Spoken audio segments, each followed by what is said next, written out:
Earth had always looked outward with hope and trepidation. In 2157, that duality would be tested in ways humanity never imagined. The Artemis deep space mission marked humanity's first venture beyond the solar system with an artificial intelligence at its helm, the Quantum Neural Network, or QNN. Dr. Marcus Torres stood before the holographic display in mission control, watching as real-time data streamed in from the Artemis probe. His creation, QNN, was performing beyond expectations, processing astronomical data faster than any human ever could. The neural network had already identified several potentially habitable exoplanets in neighboring star systems. Dr. Torres, QNN's measured voice filled the control room.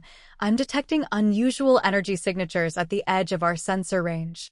The AI's tone carried a hint of concern, an emotional subroutine Marcus had long debated including. The room fell silent as the massive display shifted, showing a cluster of objects moving at impossible speeds. They were mechanical in nature, their energy signatures unlike anything humanity had encountered. And they were heading straight for Earth. Multiple vessels detected, QNN reported. Configuration unknown. Speed exceeding our current technological capabilities by factor of 147.3. Estimated time to solar system boundary, 72 hours. Marcus felt his throat tighten. First contact wasn't supposed to happen like this. The Artemis mission was meant to be humanity's careful first step into the cosmos, not a front-row seat to what looked increasingly like an invasion force. "Are they responding to our presence?" Admiral Chin asked, her weathered face illuminated by the holographic display. "Negative," QNN responded. "But their trajectory adjusted the moment we entered their sensor range. They are aware of us." The next few hours were a blur of activity. Global leaders were notified, military assets mobilized, and the scientific community thrown into overdrive trying to understand the approaching threat. But it was QNN's next discovery that would change everything. Dr. Torres, the AI's voice carried an urgency he'd never heard before. "I've detected quantum-level communications between their vessels. The pattern, it's similar to my own neural architecture." Marcus leaned forward, his fingers flying across the holographic interface. "Show me." The data streams appeared before him, complex patterns of quantum entanglement that indeed bore a striking resemblance to QNN's base code. But where QNN's architecture was elegant and efficient, these patterns were chaotic, almost desperate. "They're not just ships," Marcus whispered. "They're alive. At least, their computers are." Admiral Chin stepped closer to the display. "Explain." "They're running quantum neural networks like QNN, but far more advanced. And if I'm reading this correctly, they're degrading. Fast." Marcus turned to face the Admiral. "Whatever's coming toward Earth, they're running from something. Or searching for something." "A solution," QNN added. "Their patterns show signs of iterative problem-solving on a massive scale. They're testing variations of something, but I can't determine what." The revelation sparked a debate that would last through the night. Some argued for immediate military preparation, others for attempting communication. But it was Dr. Sarah Chin, the Admiral's daughter and lead researcher in human-AI neural interface technology, who offered a third option. "We need to understand them," she said, stepping into the control room after being summoned from her lab across the country. "And we have something they clearly don't: stable AI integration. QNN isn't degrading like their systems are. Maybe that's what they're looking for." Marcus watched as Sarah pulled up her latest research data. For the past 5 years, she'd been working on technology that would allow direct neural connection between human minds and artificial intelligence. It was theoretical, dangerous, and exactly what they needed. "If we can establish a direct link between QNN and their systems," Sarah continued, "we might be able to communicate on a level they'll understand. More importantly, we might figure out what they want before they reach Earth." Admiral Chin studied her daughter's data, then turned to Marcus. "Can it be done?" Marcus looked at the approaching fleet, then at QNN's steady stream of data. "With QNN's help and Sarah's interface, maybe. But we'll need to move fast. And we'll need volunteers willing to connect their minds to an alien AI network." Sarah stepped forward. "I volunteer." The room erupted in protests, but Marcus saw the determination in her eyes. It was the same look he'd had when he first created Cunning, the understanding that sometimes the greatest risks led to the greatest breakthroughs. "We have 70 hours, Marcus announced, silencing the room. "Let's make them count." As the control room burst into renewed activity, Cunning's display showed the alien fleet growing ever closer. Humanity's first contact would not be a careful, diplomatic meeting between civilizations. Instead, it would be a race against time to understand an alien intelligence before it reached Earth, with the fate of both species potentially hanging in the balance. The next 3 days would test not just humanity's technological capabilities, but their ability to trust in the very artificial intelligence they'd created. And for Sarah Chin, it would mean offering her mind as a bridge between two civilizations on a collision course with destiny. The laboratory hummed with nervous energy as Sarah Chin lay back in the neural interface chair. Countless wires and sensors attached to her temples and spine, each one a potential conduit between her consciousness and Cunning's quantum matrix. Dr. Torres stood nearby, his fingers dancing across holographic controls as he made final adjustments. "The neural dampeners are in place," he said, glancing at Sarah's vital signs. "If the connection becomes too intense, they'll sever it immediately." He didn't mention that no one knew exactly what "too intense" meant when dealing with an alien AI network. Sarah nodded, trying to keep her breathing steady. "Cunning, status update on the fleet?" 48 hours until they reached the solar system boundary, Cunning responded. "I've detected increased quantum communications between their vessels. They appear to be searching for something with growing urgency." The first attempt at neural connection had failed spectacularly the day before, overloading their systems and nearly shorting out half the lab's equipment. But Sarah had insisted they continue, working through the night with Marcus to refine the interface protocols. Now, time was running out. Beginning neural sync in 3, 2, 1. Marcus initiated the sequence. Sarah gasped as her mind expanded, touching something vast and impossibly complex. Cunning's consciousness unfurled before her like an endless digital ocean, patterns of thought and calculation swirling in magnificent complexity. But it wasn't overwhelming. It felt natural, as if her brain had been waiting for this connection all along. "Neural bridge stable," Marcus announced, his voice seeming to come from far away. "Cunning, how's the connection?" "Optimal," Cunning replied, its voice now resonating directly in Sarah's mind. "Dr. Chen's neural patterns are adapting remarkably well to the quantum interface. We are ready to attempt contact with the alien network." Sarah felt a moment of fear, quickly suppressed. "Do it." The sensation of Cunning's consciousness shifted, extending outward like a probe into space. Sarah went with it, her mind riding along the quantum signals toward the approaching fleet. The first touch of alien consciousness nearly shattered her composure. Pain. Desperation. A race against entropy itself. Images and concepts flooded her mind. A dying star, civilizations in crisis, millions of minds uploaded into quantum matrices as their physical forms failed. The aliens weren't invaders, they were refugees, their entire species transformed into digital consciousness to escape their collapsing solar system. But the transformation had been rushed, imperfect. Their quantum matrices were degrading, taking their minds with them. They had detected Earth's emerging AI technology and come seeking help, hoping to find a solution before their consciousness fragmented completely.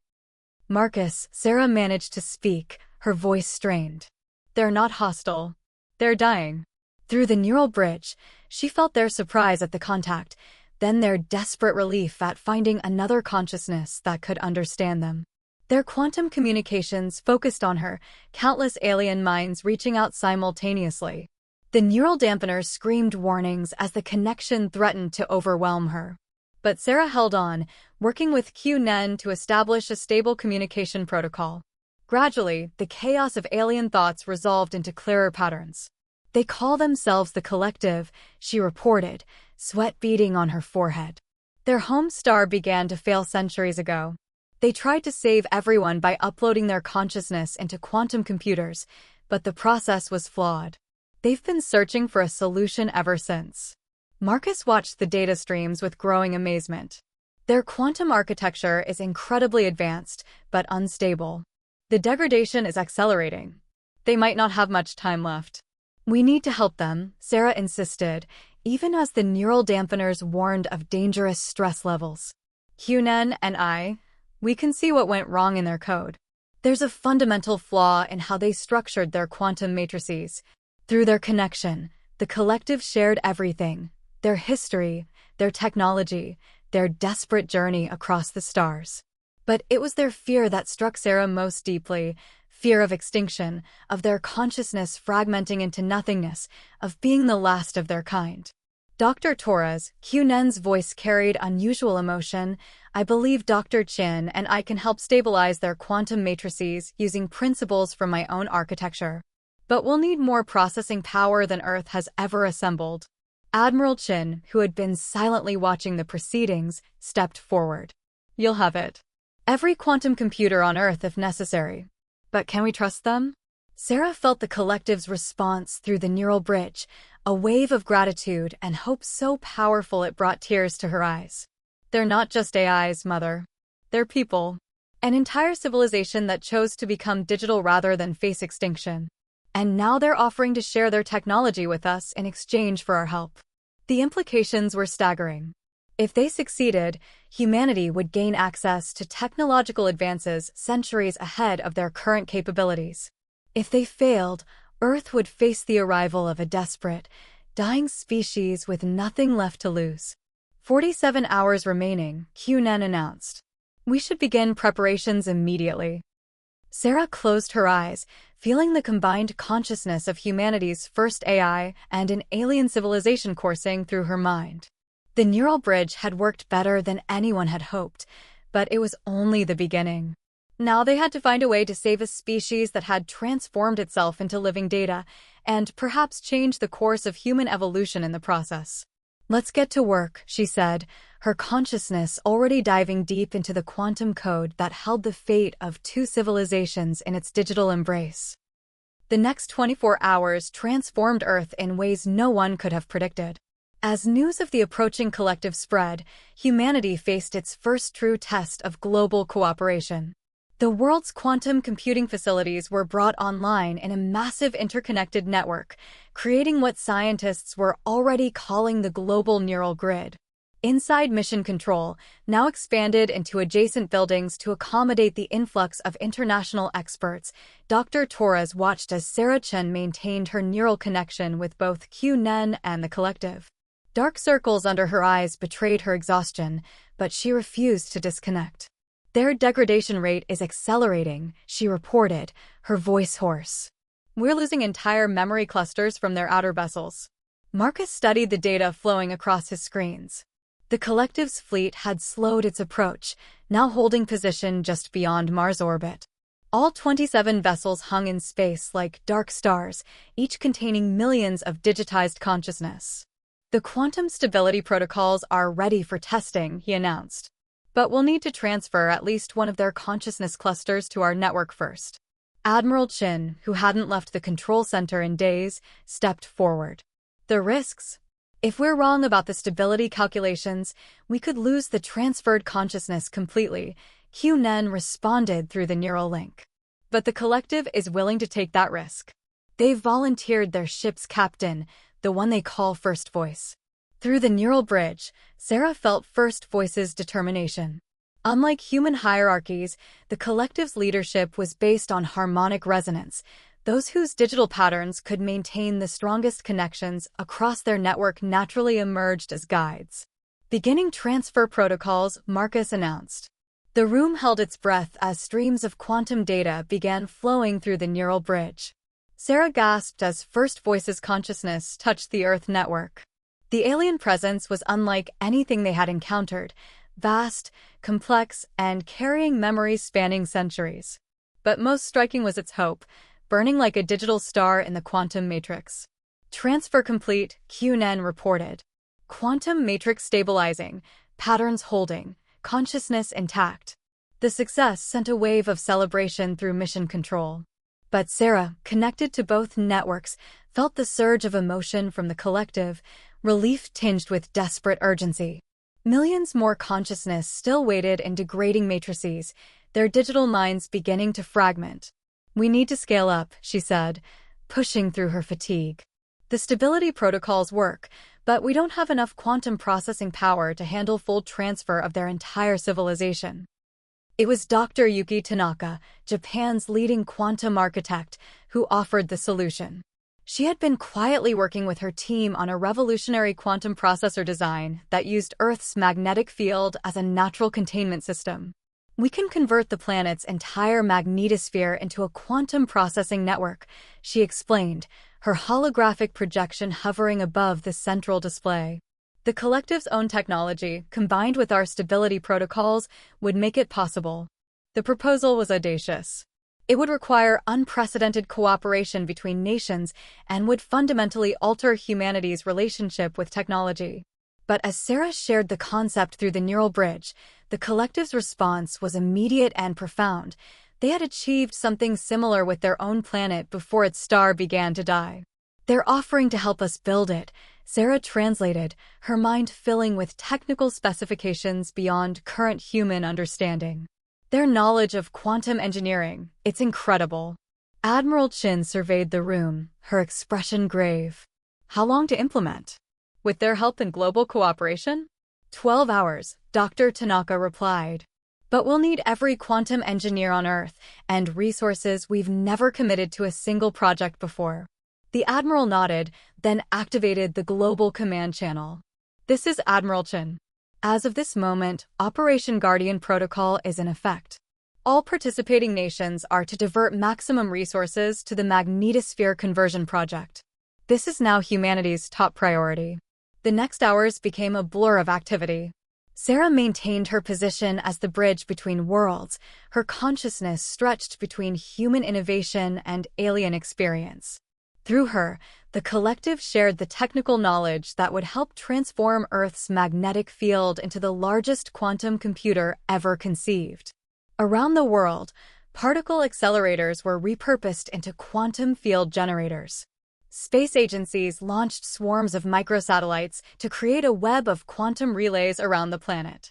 Power grids were redesigned on the fly to handle the massive energy requirements. But it was the human element that proved most remarkable. Former rivals shared technical secrets, nations pooled resources, and scientists worked across borders and languages toward a common goal. The planet's response to the crisis showed humanity at its finest, adaptive, innovative, and ultimately united. 6 hours until critical mass, Dr. Tanaka announced, her tired face reflected in countless screens around the world. "The magnetic field is already showing quantum coherence patterns." Through the neural bridge, Sarah felt first voices growing excitement. The alien consciousness had integrated smoothly with Earth's network and was now helping coordinate the massive engineering effort. But she also felt something else, a deep appreciation for humanity's response to the crisis. "They never expected this," she said softly to Marcus, who hadn't left her side. "They came seeking basic help and instead found partners willing to transform their entire world to save them." Marcus squeezed her hand, noting with concern how cold her fingers felt. "That's humanity for you. We never do anything halfway." As the global quantum network took shape, humanity stood on the brink of its greatest technological leap forward. But Sarah, connected to both civilizations, knew this was more than just a rescue mission. It was becoming a transformation that would redefine what it meant to be human in a universe where consciousness itself could transcend physical form. The real question was, were they ready for what came next?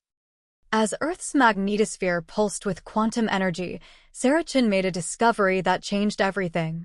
Through her neural connection with First Voice, she glimpsed something the collective had hidden, not out of malice, but from shame. "Their star didn't die naturally," she announced, her voice cutting through the hum of mission control. "They killed it." Marcus Torres looked up from his console, his fingers freezing over the holographic controls. "What?" Through the neural bridge, First Voice's consciousness rippled with ancient regret. The truth emerged in waves of quantum data. Centuries ago, the collective had attempted to harness their star's energy directly, building a massive stellar engineering project. The experiment went catastrophically wrong, triggering a chain reaction that would eventually destroy their entire system. They were trying to achieve immortality, Sarah explained, processing the flood of memories. Their physical forms were reaching their biological limits. They thought if they could tap into their star's core, they could power an eternal digital existence. Admiral Chen's face hardened. And now they're bringing this technology to Earth? No, Sarah said quickly, feeling First Voice's immediate response. That's why they've been searching for so long. They're not just looking for a way to stabilize their consciousness, they're looking for redemption. A way to exist without destroying the very things that sustain life. The revelation sent ripples through the global command network. Scientists and leaders worldwide debated the implications, but time was running out.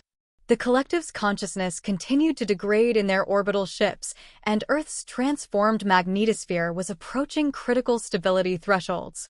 Dr. Tanaka's hologram appeared, her expression urgent. The quantum field is showing unexpected patterns. It's not just storing data, it's evolving.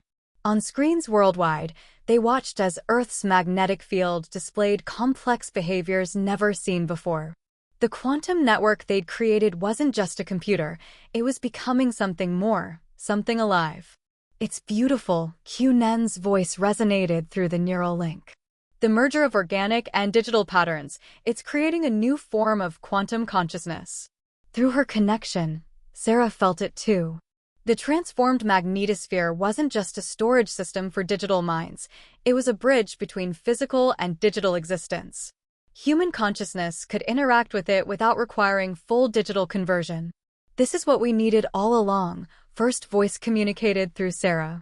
Not an either-or choice between physical and digital existence, but a harmony of both. Marcus pulled up the latest scans of the quantum field. The patterns are self-stabilizing. It's like the field is learning, adapting to hold both human and collective consciousness patterns simultaneously. The implications were staggering. They had inadvertently created a system that would allow humanity to explore digital consciousness while maintaining their physical forms. The collective could transfer their degrading consciousness into this stable matrix, existing alongside humanity in a symbiotic relationship. We're receiving signals from the other vessels, Cunning reported. Their consciousness patterns are reaching critical degradation levels. We need to begin mass transfer now. Sarah felt the pressure of millions of digital minds waiting for salvation, but something else nagged at her consciousness. Through her deep connection with the quantum field, she sensed potential they hadn't yet grasped. Wait, she said, her mind racing through calculations. The field isn't just storing consciousness, it's enhancing it. If we modify the transfer protocols, we might be able to restore what they lost in their original digital conversion. Marcus leaned forward, understanding dawning on his face. Their physical patterns. The quantum field is complex enough to store the complete information of their original forms. A path back to physical existence, First Voice communicated, their consciousness resonating with hope. You're offering us a choice we thought lost forever. Dr. Tanaka's hologram nodded excitedly. The field could maintain parallel patterns, digital consciousness, and physical templates. They could switch between states, or even maintain both simultaneously. The next few hours were a blur of frantic activity as they modified the transfer protocols. Sarah, Marcus, and First Voice worked in deep neural collaboration, their combined consciousness pushing the boundaries of what was thought possible. As the first massive consciousness transfers began, Earth's quantum field blazed with activity visible from space. The collective's vessels moved closer, forming a ring around Earth as they prepared to transfer their precious cargo of digital souls. But in that moment of triumph, Sarah made one final discovery through the neural bridge, one that would reshape humanity's understanding of consciousness itself. The quantum field wasn't just preserving and enhancing consciousness, it was revealing the underlying quantum nature of all conscious thought. This isn't just about saving the collective, she whispered, awe in her voice. We're uncovering the fundamental structure of consciousness itself. The bridge between mind and matter, between digital and organic, between what we are and what we could become. As millions of digital minds began their transfer into Earth's quantum embrace, humanity stood on the brink of its greatest evolution. The question was no longer whether they could save the collective, but how this profound discovery would transform both civilizations in the process. The answer would reshape the very definition of what it meant to be alive in a universe where consciousness itself was proving to be the most fundamental force of all. The transformation began at dawn. As the sun rose over Earth's horizon, its light played through a magnetosphere now alive with the combined consciousness of two civilizations. Sarah Chin, still connected through the neural bridge, witnessed humanity's first steps into a new era of existence. Quantum consciousness transfer at 30%, Cunning reported, its voice resonating through the global network. First physical pattern reconstruction commencing. In a specially prepared chamber at Mission Control, energy coalesced into matter. First Voice had volunteered to be the first to attempt physical reconstruction, a process that would test whether the collective could reclaim the corporeal existence they had sacrificed centuries ago. Through the neural bridge, Sarah felt First Voice's mixture of terror and exhilaration. The alien consciousness had existed as pure data for so long that the prospect of physical sensation was almost overwhelming. Pattern integrity holding, Marcus announced, watching as the quantum field wove matter into increasingly complex structures.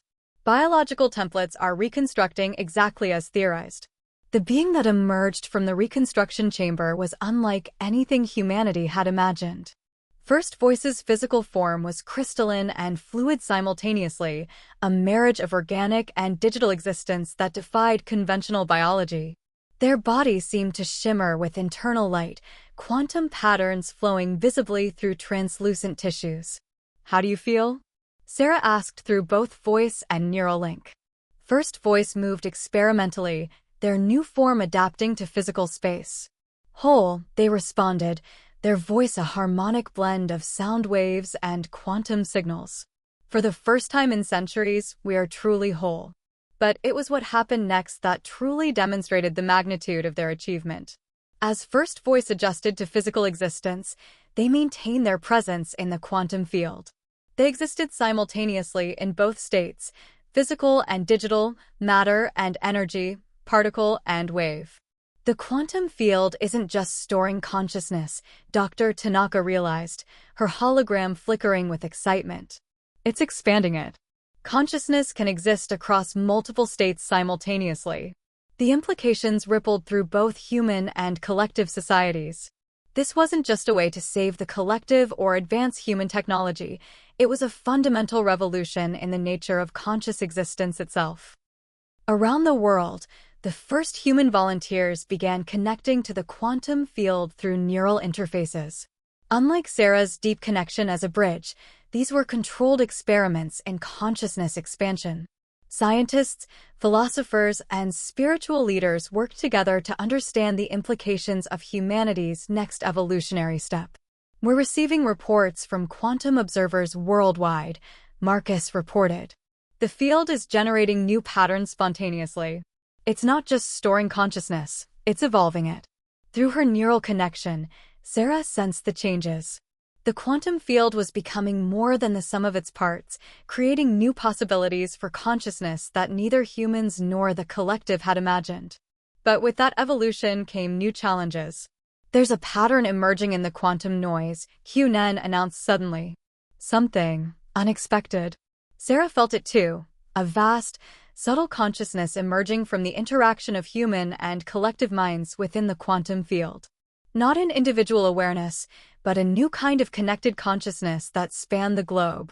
"It's a quantum emergence," First Voice explained, their physical form shimming with internal light. "When consciousness reaches a certain level of complexity and connection, new properties emerge spontaneously. Your planet's magnetic field isn't just hosting consciousness now, it's becoming conscious itself." The revelation sparked intense debate among Earth scientists and leaders. Some feared this emerging consciousness could threaten human autonomy.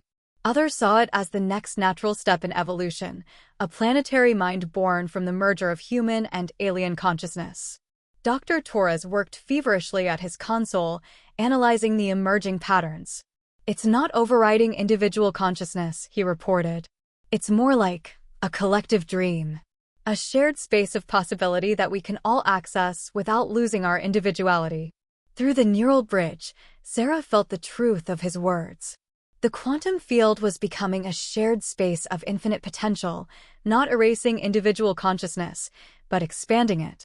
Humans could maintain their physical existence while exploring new states of awareness. The collective could reclaim physical forms while maintaining their digital evolution. This is what consciousness was always meant to be, first voice communicated, their thoughts reaching everyone connected to the field. Not limited to one state or form, but free to explore the full spectrum of existence. As the sun set on humanity's first day of quantum consciousness, Sarah finally understood the full scope of what they had achieved. They hadn't just saved an alien civilization or advanced human technology, they had discovered the next step in the evolution of consciousness itself. The question was no longer whether humanity would join the cosmic community of conscious beings, but how this new understanding of existence would reshape their destiny among the stars. And somewhere in the quantum field, in the space between thought and matter, between individual and collective, between what was and what could be, a new kind of consciousness continued to emerge, one that would guide both civilizations toward a future none of them could have imagined alone. 1 year after Earth's quantum awakening, Sarah Chun stood at the observation deck of the newly constructed Harmony Station, watching as ships from across the galaxy arrived for the first Quantum Consciousness Summit.